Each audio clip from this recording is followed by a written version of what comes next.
اللہ مالک الملک ذوالجلال والاکرام نے ارشاد فرمایا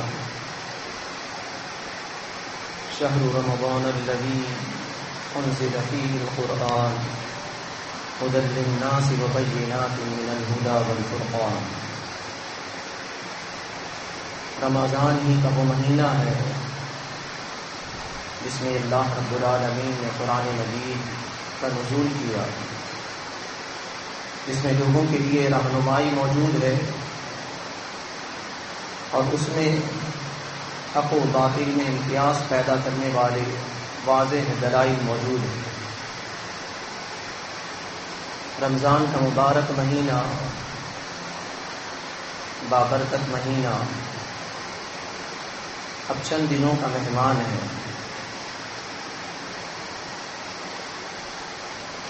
یہ وہ مہینہ ہے جس میں تقوی کی آبیاری کی جاتی ہے، جس میں اللہ رب العالمین کا ڈر اور اللہ رب العالمین کے خوف کو اپنے دلوں کے اندر جاگزی کرنے کا اہتمام کیا جاتا ہے۔ آفرین ہیں ان لوگوں کے لیے، سعادت مند ہیں وہ لوگ جنہوں نے رمضان المبارک کے پل پل سے فائدہ اٹھایا اور وہ اس باغ گلستہ سے اپنے لیے نیکیاں، بھلائیاں اور خیر کو سمیٹتے رہے اور اپنے ظاہر اور باطن کی تطہیر کر ڈالی۔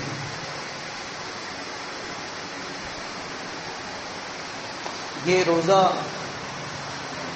اور قرآن مجید کا گہرا تعلق ہے۔ یہی وجہ ہے کہ اللہ رب العالمین نے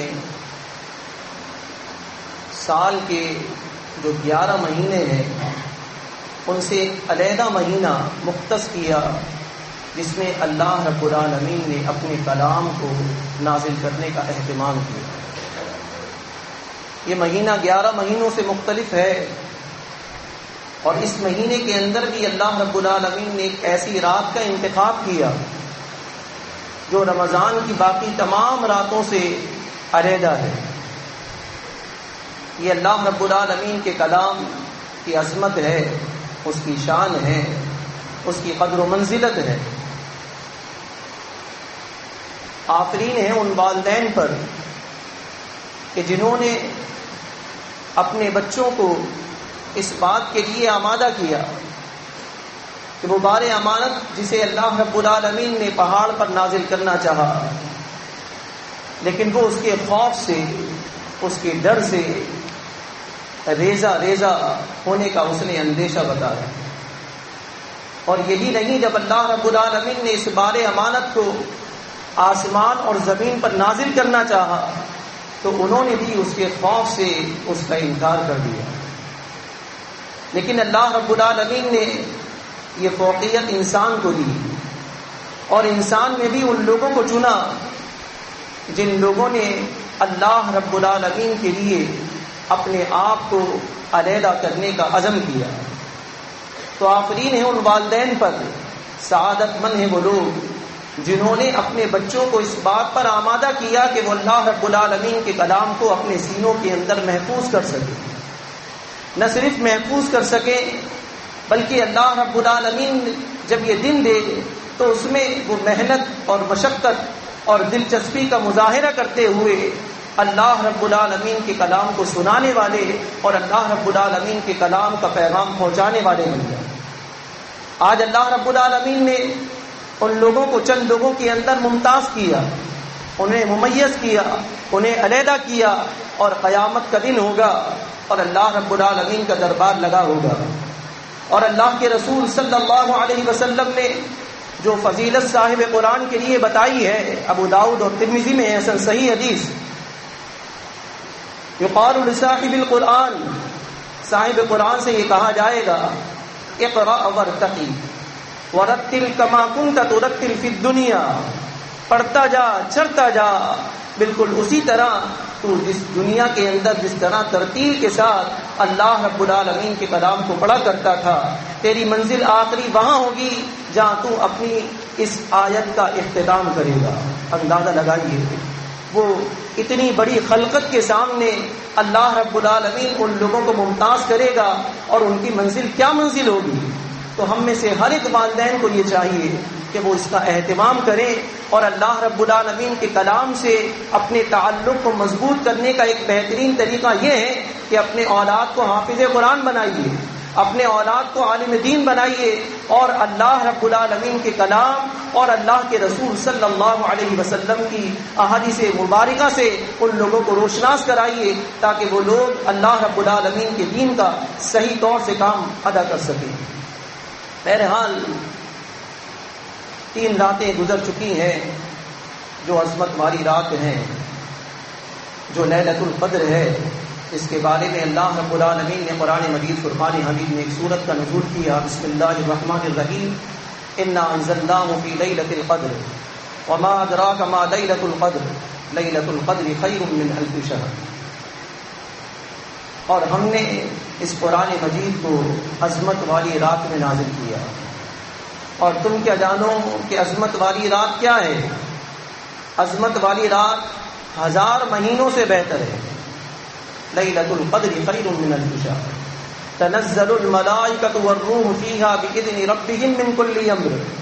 یہ وہ عظیم الشان رات ہے جس میں اللہ رب العالمین کی طرف سے فرشتے اور روح الامین اللہ رب العالمین کے احکامات کو لے کر اترتے ہیں۔ سلام ہی حتی مطلع الفجر، یہ رات جو ہے طلوع فجر تک سلامتی ہی سلامتی والی ہے۔ اللہ رب العالمین نے ایک ایسی عظیم الشان رات کے اندر اللہ رب العالمین کے کلام کا نزول کیا ہے۔ آج ہم میں سے ہر شخص کو یہ چاہیے کہ وہ اس رات کو جاگ کر اس رات کی اہمیت کو جانتے ہوئے، کیوں؟ اس لیے کہ اس ایک رات کی عبادت ایک طرف ہے اور آپ کی 80 سال کی عبادت ایک طرف ہے۔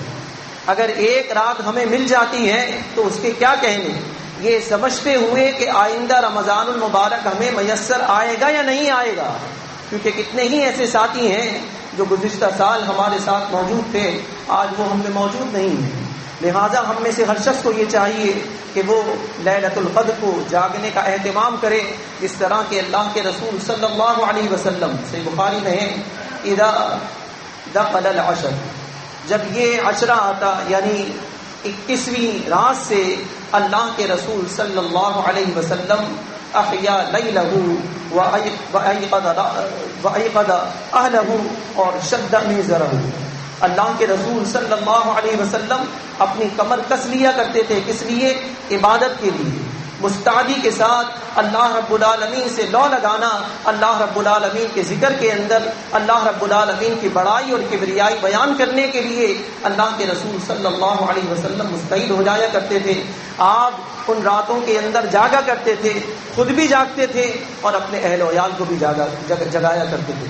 اور اللہ کے رسول صلی اللہ علیہ وسلم نے ارشاد فرمایا، من قام لیلۃ القدر ایمانا واحتسابا غفر له ما تقدم من ذنبه، جو کوئی بھی اس لیلۃ القدر کے اندر قیام کرتا ہے ایمان اور احتساب کے ساتھ، اس کے گزشتہ تمام گناہ معاف کر دیے جاتے ہیں۔ اندازہ لگائیے، یہ اللہ رب العالمین کے کلام سے جڑنے کی بدولت اللہ رب العالمین جو ہے ہماری خطاؤں کو مٹا رہا ہے۔ بیہقی میں ہے، شعب الایمان میں ہے، حسن سند سے عبداللہ بن عمر رضی اللہ تعالیٰ عنہ ارشاد فرماتے ہیں کہ اللہ کے رسول صلی اللہ علیہ وسلم نے ارشاد فرمایا، الصیام والقرآن یشفعان للعبد، یہ روزے اور قرآن جو ہے بندے کے لیے شفاعت کا ذریعہ ہے۔ قیامت کا دن ہوگا اور روزہ یہ کہے گا، اے ربی منعتہ بالطعام والشہوات، اے اللہ میں نے اس کو دن میں کھانے اور پینے اور شہوات سے دور رکھا، فشفعنی فی، اس کے حق میں میری شفاعت کو قبول فرما۔ قرآن مجید کہے گا، اے ربی منعتہ بالنوم باللیل، اے اللہ میں نے اس کو تمام رات سونے سے باز رکھا، یہ تیری عبادت کے اندر لگا رہا، فشفعنی فی، کہ اللہ اس کے حق میں میری شفاعت کو قبول فرما، فیشفعان، تو ان دونوں کی بدولت اللہ رب العالمین اس کی سفارش کو قبول فرمائے گا۔ بہرحال اللہ رب العالمین نے ہم نے جو محنتیں اور مشقتیں کی ہیں اور ہم نے جو عبادتیں کی ہیں، اللہ رب العالمین اسے اپنی بارگاہ کے اندر قبول فرمائے۔ اقول قولی ھذا لی ولکم استغفر اللہ۔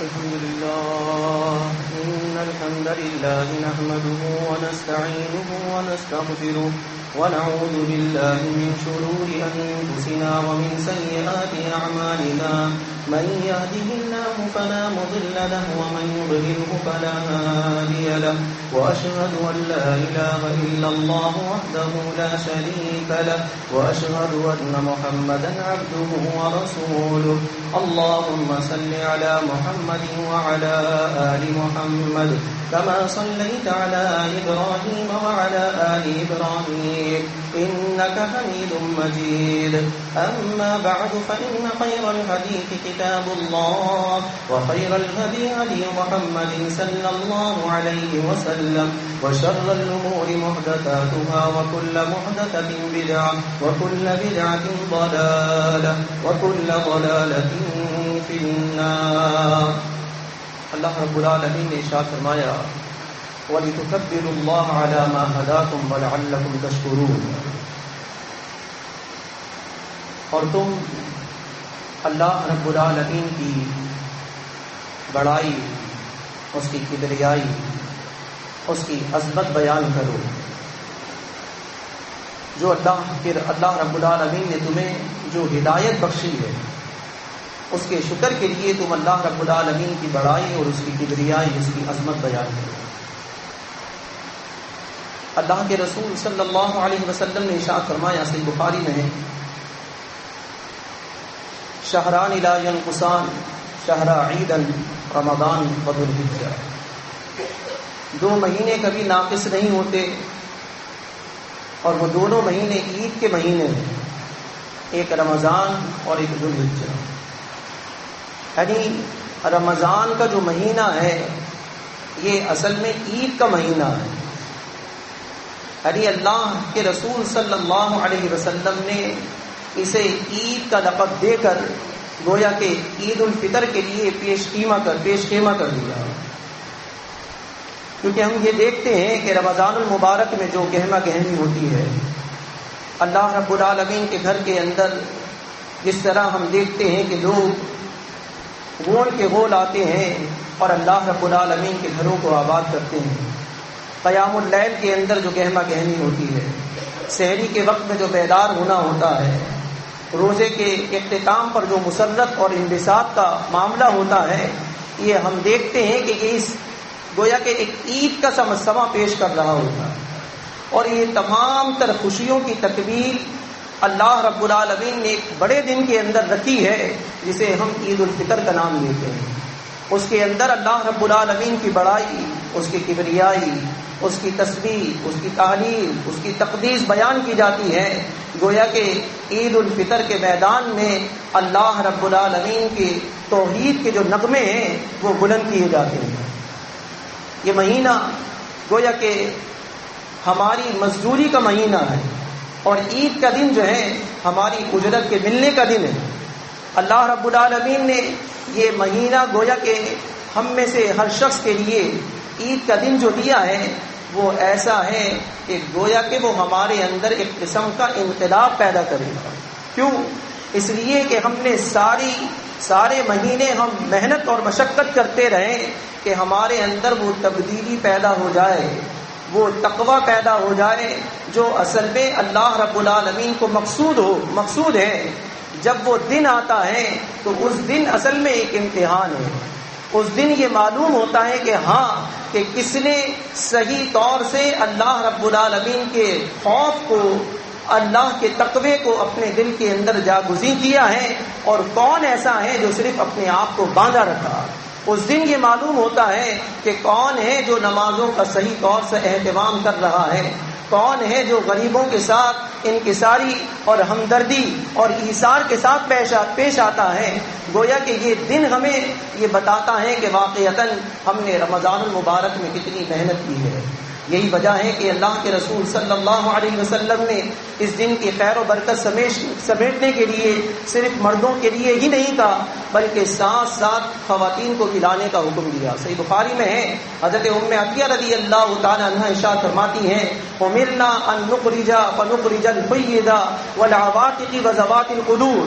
ہمیں اس بات کا حکم دیا جاتا تھا کہ ہم تمام کے تمام یعنی ہم خواتین عید کی نماز کے لیے نکلیں, چاہے وہ ایسی ہوں جو نماز نہیں پڑھ سکتی ہوں یا وہ پردے دار خاتون ہوں, ہر ایک جو ہے وہ عیدگاہ کی طرف آئے گا.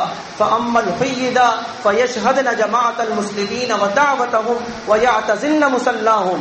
جو خواتین نماز نہیں پڑھ سکتی ہیں وہ مصلی سے دور دور بیٹھ جائیں گی, لیکن وہ جماعت المسلمین کی دعاؤں کے ساتھ ضرور شریک رہیں گی.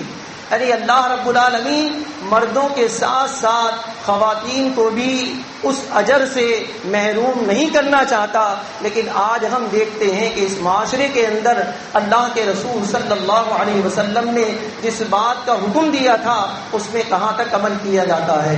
یہ جماعت المسلمین ہی ہے جو بار بار اس بات کو بتاتی ہے کہ اصل میں اللہ کے رسول صلی اللہ علیہ وسلم کی سنت کیا ہے, اللہ کے رسول صلی اللہ علیہ وسلم کا پیغام کیا ہے. وہ صرف بتاتی ہی نہیں ہے بلکہ اس پر عمل کر کر بھی دکھاتی ہے. بہرحال یہ موقع عید کا موقع ہے. اس موقع پر ان لوگوں کا بھی خیال رکھنا ہے جو مساکین ہیں. یہی وجہ ہے کہ ابو داؤد میں صحیح سند سے اللہ کے رسول صلی اللہ علیہ وسلم نے فرض رسول اللہ صلی اللہ علیہ وسلم زکوٰۃ الفطر, اللہ کے رسول صلی اللہ علیہ وسلم نے زکوٰۃ الفطر کو فرض کیا. کیوں؟ اس لیے کہ جو ہمارے روزے میں ان سے کوئی فحش کام ہو جاتے ہیں, کوئی غلط گوئی ہم سے صادر ہو جاتی ہے تو وہ اس کو پاک کر دے گا. اور وَطُعْمَتَهُ لِلْمَسَاكِينَ, اور مساکین کے لیے ایک قسم کا وہ کھانا ہے. صحیح بخاری میں اللہ کے رسول صلی اللہ علیہ وسلم نے ارشاد فرمایا فرض رسول اللہ صلی اللہ علیہ وسلم زکوٰۃ الفطر ساعًا من التمرہ. اللہ کے رسول صلی اللہ علیہ وسلم نے زکوٰۃ الفطر کو فرض کیا ایک سا کھجور یا اوساع من شعیر یا ایک سا جو. اللہ کے رسول صلی اللہ علیہ وسلم نے بالعبد والحر اور والذکر والانثى والصغیر والکبیر من المسلمین, اللہ کے رسول صلی اللہ علیہ وسلم نے غلام کی طرف سے, آزاد کی طرف سے, چاہے مرد ہو یا عورت, چھوٹا ہو یا بڑا, ہر ایک کی طرف سے زکوٰۃ الفطر ادا کرنا ہمارے لیے لازمی ہے. اور اسے ہم نے نماز عید پہ جانے سے پہلے ہم نے ادا کرنا ہے. اور یومن اور یومین کے الفاظ بھی ملتے ہیں کہ ایک یا 2 دن پہلے بھی, لہذا اس کا اہتمام کیجئے. اللہ کے رسول صلی اللہ علیہ وسلم سے بخاری میں ہے کہ جب آپ عید الفطر کے لیے نکلتے تھے تو آپ یا یغدو من التمرات, آپ جو ہے کھجور کھایا کرتے تھے. تو یہ موقع ایسا ہوتا ہے کہ رمضان کا اختتام ہوتا ہے اور کھجوروں کے بارے میں کوئی خیال نہیں رکھتا. یہ بھی سنت جماعت المسلمین نے ہی اس کو احیا کیا اور اس کو بتایا لوگوں نے, تو لہذا جماعت المسلمین والے اس پر عمل کرتے ہیں. اس کا اہتمام کیجئے. اللہ کے رسول صلی اللہ علیہ وسلم جو ہے کھجور کھا کر عید الفطر کے لیے جایا کرتے تھے. اور حاکم میں صحیح سند سے فطرہ یعنی آفتاب عدد کھجور کھایا کرتے تھے. اللہ کے رسول صلی اللہ علیہ وسلم جب نکلا کرتے تھے عید کی نماز کے لیے تو آپ رافعا بصوتہ, اپنی آواز کو بلند کرتے, بالتحلیل والتحمید, تحلیل کے ساتھ, تحمید کے ساتھ. اور مصنف ابن ابی شیبہ میں صحیح سند سے جو اللہ کے رسول صلی اللہ علیہ وسلم کے صحابہ کرام سے ہمیں یہ الفاظ ملتے ہیں اللہ اکبر لا الہ الا اللہ واللہ اکبر وللہ الحمد کے جو الفاظ ہیں اس کو پڑھتے ہوئے ہم نے گھر سے نکلنا ہے, بلند آواز سے پڑھتے ہوئے عیدگاہ تک جانا ہے. تو لہذا ان تمام چیزوں کا خیال رکھیے. کچھ چیزیں اگر مجھ سے رہ گئی ہیں تو آپ منہاج المسلمین کا مطالعہ کیجیے. اللہ رب العالمین سے دعا گو رہیے. اللہ رب العالمین جو بھی ہم عمل کر رہے ہیں اللہ رب العالمین کی خوشنودی اور اس کی رضا کے لیے اللہ رب العالمین اپنی بارگاہ میں اسے قبول فرمائے. اقول قولی ھذا استغفر اللہ.